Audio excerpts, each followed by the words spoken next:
আসসালামু আলাইকুম ভিউয়ার্স, এই ভিডিওতে আমরা কিছু ইংরেজি শব্দের অ্যান্টোনিমস অর্থাৎ বিপরীত শব্দ শিখব। তো ভিউয়ার্স, স্ক্রিনে আপনারা প্রথম যে শব্দটি দেখতে পাচ্ছেন এটি হচ্ছে অ্যাবান্ডেন্ট, যার অর্থ হচ্ছে প্রচুর, এবং বিপরীত শব্দ হচ্ছে স্কেয়ার্স অর্থাৎ দুর্লভ, যা সহজে পাওয়া যায় না। পরবর্তী শব্দটি হচ্ছে বেনেভোলেন্ট অর্থাৎ কল্যাণকামী অর্থাৎ কল্যাণ কামনা করে যে বা উপকারী। ম্যালেভোলেন্ট, যার বিপরীত শব্দ ম্যালেভোলেন্ট অর্থাৎ অপকারী বা দুষ্ট। পরবর্তী শব্দটি হচ্ছে ক্যান্ডিড অর্থাৎ খোলামেলা, আর বিপরীত শব্দ হচ্ছে ডিসিটফুল অর্থাৎ প্রতারণামূলক, যার কথায় কাজে আসলে মিল নাই।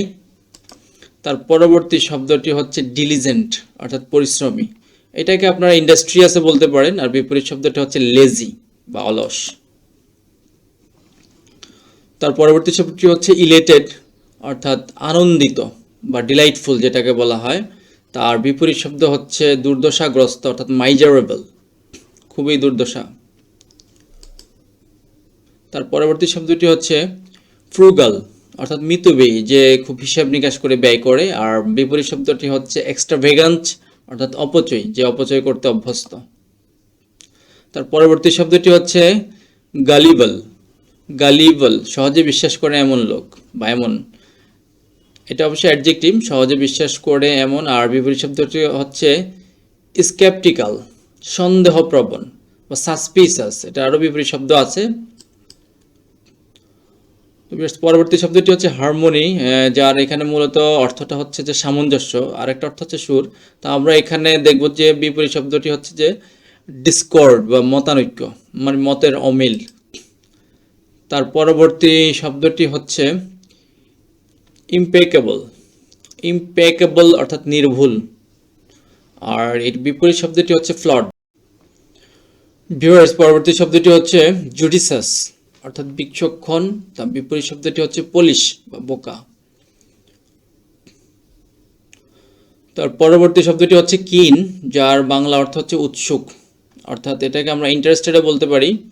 আর বিপরীত শব্দটি হচ্ছে ইনডিফারেন্ট অর্থাৎ উদাসীন, সে বিষয়ে কোনো আগ্রহ নেই।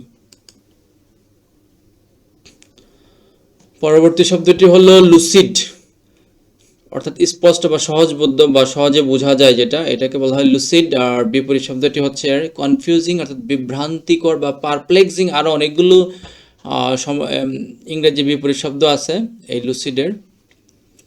তো ভিউয়ার্স, পরবর্তী শব্দ চলে যায়। তার পরবর্তী শব্দটি হচ্ছে মোডেস্ট অর্থাৎ বিনয়ী, আর এর বিপরীত শব্দ হচ্ছে অ্যারোগেন্ট অর্থাৎ অহংকারী বা উগ্র।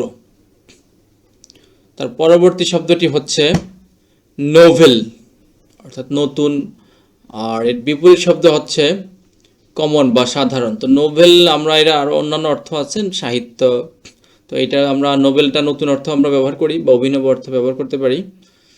আর কমনটা হচ্ছে সাধারণ, একেবারেই কমন, সবার মাঝে যেটা বিদ্যমান। তো ভিউয়ার্স, পরবর্তী শব্দটি আমরা দেখি। শব্দটি হচ্ছে অপটিমিস্টিক।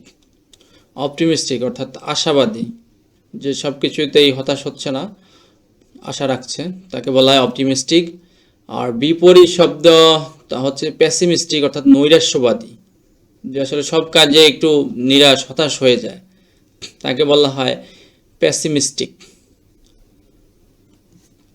তো ভিউয়ার্স, আশা করি আপনাদের ভিডিওটি ভালো লেগেছে। তো ভিউয়ার্স, পরবর্তী দেখার আমন্ত্রণ রইল।